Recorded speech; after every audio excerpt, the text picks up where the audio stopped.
Vamos falar hoje sobre a dificuldade que os homens especificamente têm de reconhecer os seus sentimentos e mais especificamente as suas emoções. Nós falamos muito que os homens devem ser um ser racional e geralmente tem essa visão de que os homens são racionais, as mulheres são sentimentais e constrói com isso uma fantasia de um homem que nunca existiu, na verdade. E grande parte das vezes nós somos tomados por certos ressentimentos. E esse ressentimento é uma das coisas que mais nos afeta. Então vamos focar especificamente nessa figura masculina que é tomada pelo ressentimento e como isso muitas vezes atrapalha a nossa condição de racionalização, né? Porque é de fato isso, né? Não por acaso as culturas antigas sempre colocaram o homem como esse ser racional, né? Que decide as coisas através do de uma lógica, né, de um peso, de uma medida, e as mulheres como esses seres mais intuitivos que buscam a compreensão através da intuição, do sentimento e de uma comunicação que não é verbal, né? Então o homem é muito valorizado pelo logos, pelo seu discurso, pela sua razão. Inclusive logos, né, que é o que na filosofia em grego, né, está sempre relacionado com palavra, com discurso, com a própria razão em si, o próprio ato de pensar logicamente, por isso logos, né? Então o logos está sempre relacionado com esses elementos. Então os grandes oradores e tal, tudo isso está de certa forma associado ao mundo masculino. E isso não é algo ruim, né? Não é que são tendências que são marcadas nessas civilizações tradicionais e como se eles estivessem lendo e transcrevendo o que eles observavam em certos comportamentos, tá? E só que a nossa grande fantasia nesse sentido é entender que o homem pode simplesmente suprimir as suas emoções e agir de forma fria, calculista, né? Quase o Thomas Shelby, né? Aí tem os memes aí do frio e calculista, daquele homem trevoso e tal. E que, na verdade, a gente vai perceber que o que acontece muitas vezes é que nós não trabalhamos essa parte emotiva, essa parte afetiva e essa parte das paixões e o que vai acarretar em uma série de decisões mal processadas, mal decididas e uma série de bobagens, uma série de erros que vão se perpetuar porque o homem ele não vai dar um passo atrás em sua decisão, mas sim vai, vamos dizer assim, dobrar a aposta, colocar mais firmemente um direcionamento ali, porque ele vai buscar justificar as suas atitudes de forma lógica, tá? Então, se a gente pode, né? Vamos trazer alguns estereótipos aqui. Nas novelas antigas, né? Tinha aquele estereótipo da mulher que ficava louca de paixão, né? E ela acabava fazendo alguma loucura que colocava a vida de todo mundo em risco, né? Então, não vou citar nenhum exemplo aqui, mas se vocês caçarem, vocês vão ver. Principalmente as novelas do Manuel Carlos tinham muito isso, tá? E justamente pegava esse comportamento feminino que, obviamente, são sempre estereótipos de pessoas piores possíveis, né? Esse comportamento feminino que, quando não educado, tudo gera um problema, né? Então, é explosivo, é muito agressivo, né? É altamente destrutivo à vida, né? E que é um contrassenso porque as mulheres elas têm a capacidade de dar a vida, de gerar uma vida, né? Então ela é esse ser que sempre vai proteger ao máximo essa vida, visto que são mães, visto que as mães protegem as suas crianças. E justamente ela vai sempre evitar o conflito nesse sentido. Mas aí a mulher louca, né, vai fazer isso. Acontece que o homem, quando ele fica louco, ele não parece que fica louco, né? Ele parece que fica mais racional, porque ele vai justificando cada um dos seus passos e não pode deixar de ser diferente com essa cultura, né, do ressentimento que eu vou tratar aqui. né? Então, conforme o homem vai justificando os seus passos, ele também vai esquecendo do que gerou certas ações e de como ele se sentiu em certas situações, fazendo com que tudo seja justificado, tudo seja bem encaminhado através de um processo em que ele vai descrever, né, uma trajetória que ele vai descrever como uma jornada pessoal, como uma narrativa, e que isso vai ser construído através de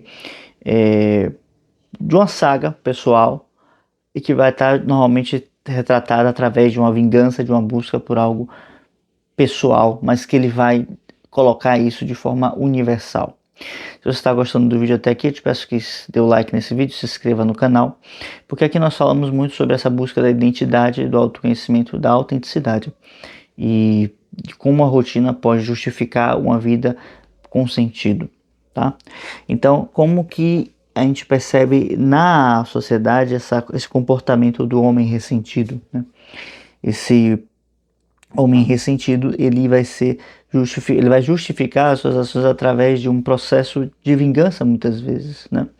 Então você vê essa cultura do western, ele tem muito esse processo desse homem que ele não tem uma identidade definida, ele não tem uma origem definida, ele é uma grande um grande desafio ou um grande assim fantasma, né? Mas que ele está lá o tempo todo buscando uma vingança, né? Uma vingança que nós não sabemos como ela acontece, né? Ou de onde ela veio. Então o imaginário do western ele tem muito essas histórias de vingança. Falo dos Estados Unidos, mas isso não é algo restrito, né, aos Estados Unidos. Isso tem em muitas histórias, mas algo que me lembrou aqui, que eu me lembrei, né, que é muito associado a essas trajetórias. Histórias de samurais, histórias de guerreiros solitários têm muito essa característica, né? E aí vamos nesse ponto específico. Nos animes também tem muito essa representação. Aquele que busca a vingança, ele está sempre solitário. E esse é um ponto que dói bastante, né? Talvez a solidão que a gente tanto reclame hoje, né, que as pessoas reclamam tanto de estarem tão sós, seja apenas um sintoma do nosso ressentimento, de um caminho que nós escolhemos, que vai lutar contra algo que na verdade é apenas o reflexo de uma dor que está mal processada internamente, né? Então muitas vezes a gente vai se envolver em certas relações, seja de amizade, seja amorosa, seja na família, e que essas relações elas vão gerar um atrito. Esse atrito vai gerar uma mácula, uma dor, uma ferida, e essa ferida precisará ser processada internamente através de elementos mais profundos, através de elementos que desenvolvam em nós uma consciência da nossa autenticidade, da nossa identidade. Se nós ficamos presos a um acontecimento, a um fato do passado que nos causou dor, nós estamos condenados a estar presos a esse momento, porque aquele que está ressentido, aquele que está magoado, ele não consegue viver o momento presente. Ele está sempre preso àquele ponto da sua história. Então o relógio para ele não gira. Por mais que o tempo ao redor passe, a sua psicologia está sempre atrelada àquele momento. Ele pode até amadurecer em outros aspectos, né? Mas é como se ele vai se deformando, né? Porque a consciência ela precisa crescer em todas as direções. Então se ele não se desapega desse momento, ele vai se deformando e criando como se fosse uma espécie de mancha, né? O ressentimento, então, ele vai agir em nós como uma espécie de veneno, né? E o tempo todo a gente vai buscar encontrar uma justificativa no mundo exterior para algo que, na verdade, é interno, né? E eu poderia dizer que muitas coisas na nossa história, muitos eventos na nossa história são definidos por conta de um ressentimento, tá? E aqui eu poderia até pedir para vocês colocarem alguns exemplos, né, disso, né, da história recente, da história mais antiga, de ressentimentos que geraram grandes mudanças, de ressentimentos que geraram grandes conflitos. Mas entender isso, né, que é um ponto de dor que a gente precisa observar. Voltando para o nosso imaginário, né, para a parte imaginativa da coisa, porque a gente pode abordar isso em vários níveis, né? Então eu estou aqui sempre transitando com vocês com exemplos do imaginário, exemplos de obras que nós conhecemos e também exemplos comuns, corriqueiros que a gente pode trazer, porque isso conversa conosco, né?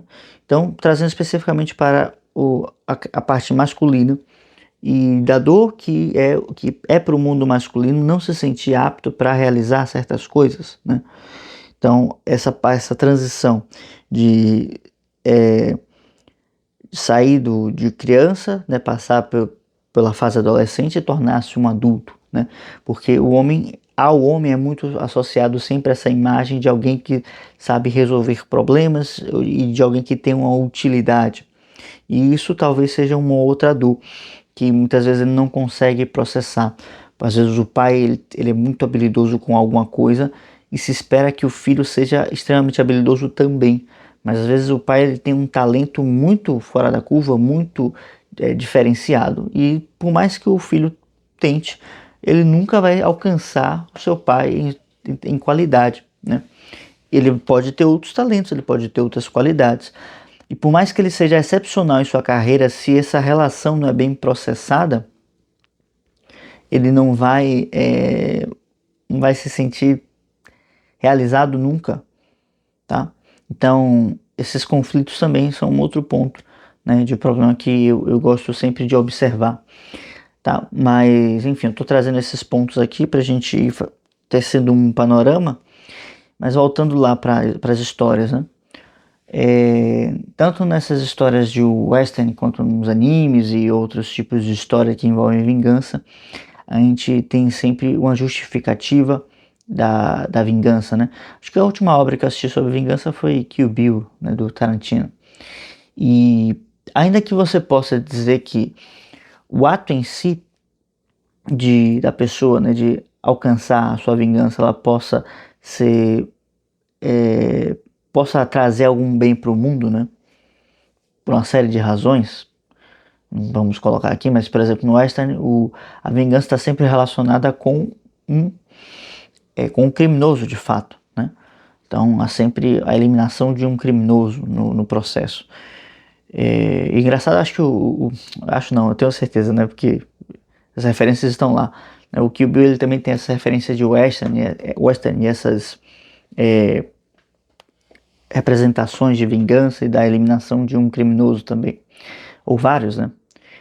Enfim, mas acaba que no caminho sempre vai ter alguém que vai ser destruído por isso. Ou seja, a vingança nunca é um caminho que nós podemos percorrer impunemente. Sempre iremos justificar o que vai acontecer, as pessoas que serão perdidas no processo, né? Aquilo que muitas vezes vamos acabar corrompendo, destruindo nossa própria índole que vai sendo comprada por qualquer coisinha, né? Então, dentro desse panorama, eu diria que o ressentimento ele é a causa de grandes males dentro da história, né? Poderia dizer, por exemplo, que as próprias guerras, né, que acontecem mundialmente aconteceram por conta disso, né? Dá pra gente traçar realmente esse panorama e que muitas vezes, na verdade, dos conflitos, por mais que você tenha que dizer, né, fulano foi atrás dos recursos naturais de tal país, né? O outro queria, sei lá, o acesso, né, a petróleo, não sei o que. O outro tal vai querer acesso lá na cortina de ferro, né? Ao chamado corredor polonês, tal. Enfim, no fim das contas, tudo está relacionado com uma espécie de ressentimento, uma espécie de não se sentir que foi suficientemente validado, né? de qualquer forma que seja. E aí a gente faz uma ponte para a construção tradicional, para a construção arquetípica e arcaica do que é essa trajetória masculina, né?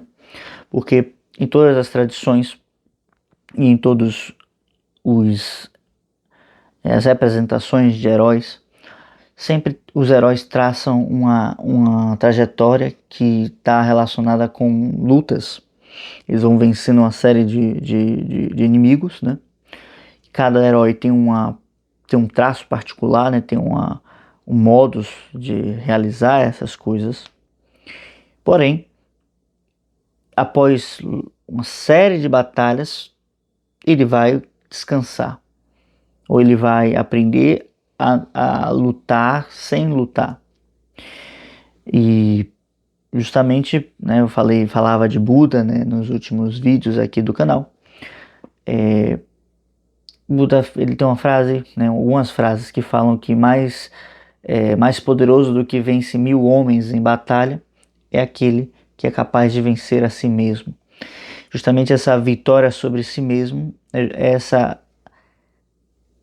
possibilidade de não lutar. Como assim possibilidade?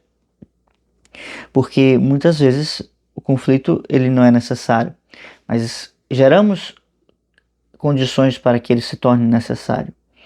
E a possibilidade de não lutar eu posso dizer não, porque eu não me sinto compelido a isso, né?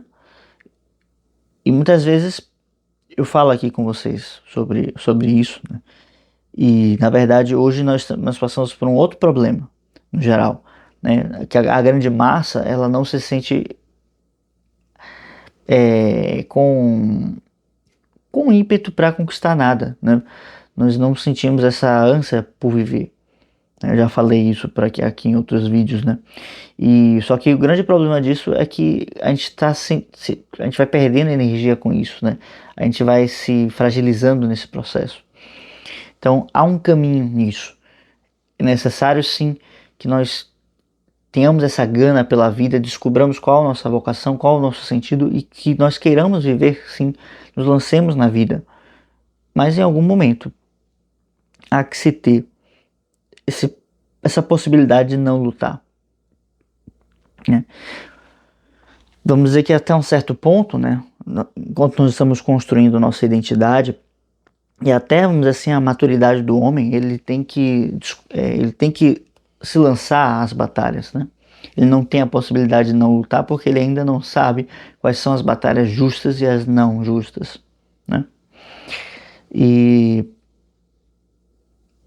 eu falo de lutar no sentido construtivo da coisa, né? Não é sair na porrada com as pessoas ou sair agredindo as pessoas que pensam diferente de você, nada disso. Mas a luta no sentido construtivo, de você superar a você mesmo, né? E nesse caso, né, da cultura da guerra, da cultura do guerreira, está relacionada com você ser um guerreiro mais habilidoso, né? Em tempos de paz, isso está relacionado muito com os esportes, né? Os esportes foram criados, as Olimpíadas, etc., justamente para os tempos de paz e muitas vezes, muitas vezes não, né? Nos anos de Olimpíadas não se tinha guerras, né? Isso é registrado na nossa história do Ocidente. Então, há uma construção de uma capacidade física, né, psicológica, que vai em direção a um domínio, né, desses elementos, essas ferramentas, que hoje poderia ser relacionado com o mercado de trabalho, etc., né? E qualquer coisa assim do tipo, né? Mas que a gente busque um domínio disso, né? Seja tecnicamente bom nisso. E claro que a gente vai enfrentar outros desafios dentro desse processo. Mas o fato é que após esse domínio disso, a gente possa dizer não para muitas coisas, né? Porque entende que com a experiência vem a capacidade de escolher bem, né? E justamente qual o erro do jovem. O jovem, ele não tem a capacidade, por falta de experiência, de avaliar as coisas com concretude, né? Pensa, ele pensa sempre em termos abstratos, termos demasiado metafísicos, né? Muito distantes, muito ideais, e ele acaba não conseguindo fazer uma ponte entre aquilo que é ideal e o que ele tem à disposição agora, e não consegue perceber como ele pode pegar o que ele tem agora e qualificar isso, melhorar isso. Com a experiência vem a possibilidade de poder escolher melhor e justamente viabilizar caminhos para que não só ele, mas que outras pessoas possam se beneficiar disso, né? Então, assim, o que falta ao homem para que ele supere essa questão do ressentimento, ele compreender que as feridas emocionais, elas precisam ser processadas dentro do âmbito emocional, né? Essas habilidades, a conquista do mundo externo, ela, ela tem um valor, né, grande para o homem, né? O homem se relaciona muito com essa conquista de coisas do mundo exterior. Aí por isso muitas vezes essa se lançar a ser um empreendedor, né? Esse lance de se jogar para ser um explorador, né? As grandes navegações, etc. E enfim, aí hoje o mundo já está todo mapeado, então se perde isso também, mas enfim. Então o homem tem sente esse desejo de conquistar o mundo exteriormente, né? Isso também está relacionado com essa constituição arquetípica do homem, né? Mas o âmbito emocional, ele precisa ser trabalhado emocionalmente. Ele não é trabalhado racionalmente. Ele não é compensado, né? Então, se você, por alguma razão, não se sentiu valorizado, né, pelo seu pai, né, pela sua mãe, por qualquer coisa que seja, não vai ter como compensar isso com, sei lá, uma criação de uma multinacional, né? A única forma de compensar isso, de trabalhar isso, é através do trabalho da educação sentimental, da educação emocional que nós desenvolvemos e que, inclusive, eu estou montando, né, um material para falar somente disso, sobre a educação sentimental, e principalmente com o desenvolvimento do perdão, com o desenvolvimento da aceitação, com o desenvolvimento do amor, né? Não só próprio, mas o amor pelo outro. E como não pensar, né, uma espécie de amor pela vida, né? Pela vida num sentido mais amplo, né? Tanto na vida circunstancial como na vida num sentido metafísico dela, né?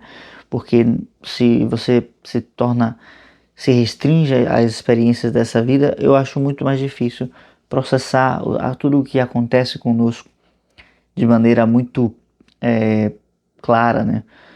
Então, não devemos buscar racionalizar elementos que são emocionais sem ter essa compreensão, a compreensão no sentido emocional da coisa, né? Então, assim, os antigos sempre falam, né, que o principal entre as relações é o amor, né? Falando aqui principalmente no matrimônio, né? O amor faz com que você compreenda o outro, né? Não racionalmente. Você compreende porque ama, na verdade. Então, assim, você pode até não saber as intenções ou o que o outro quer fazer, mas você o ama, então você o apoia, você o perdoa. E com o tempo, esse amor te dá essa compreensão, né? Então, às vezes a gente quer compreender alguma coisa antes de amá-la, né? E tudo bem, tá certo, né? Quanto mais conhecemos, mais amamos. Mas muitas das vezes, e grande parte das vezes, nós temos que fazer o inverso. Buscar amar algo, né? Para que nós possamos compreendê-lo.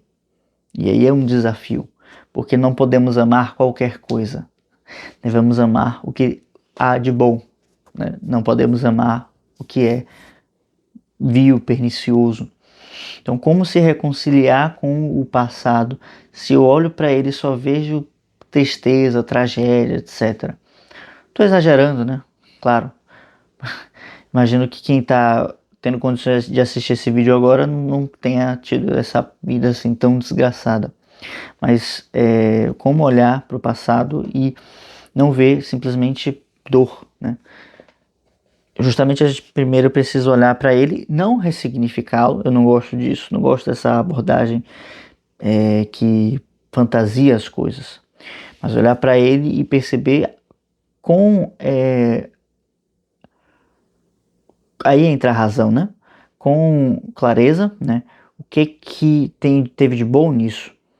Muitas vezes não está nas coisas em si, mas você se tornou mais inteligente, você foi mais, você se tornou uma pessoa mais malandra, né? Mais desenrolada, né? Que a gente chama, isso para os padrões brasileiros é sempre bem quisto, mas enfim, você desenvolveu uma certa capacidade de articular, né? A gente chama isso de astúcia, e você se vira bem com isso, né?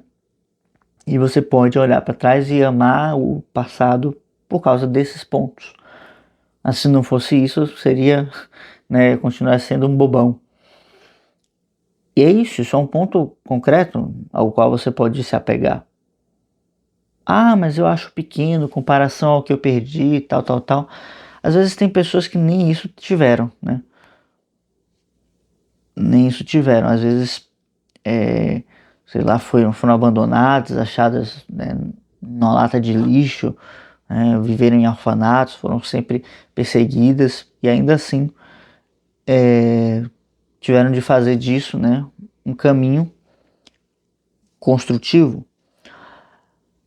O passado, ele não nos pertence mais num aspecto vivencial e a nós não nos cabe olhar para trás e ficar remoendo essas coisas, né, chorando por isso. Mas podemos sim olhar para trás e perceber que graças àquilo nós somos o que nós somos hoje.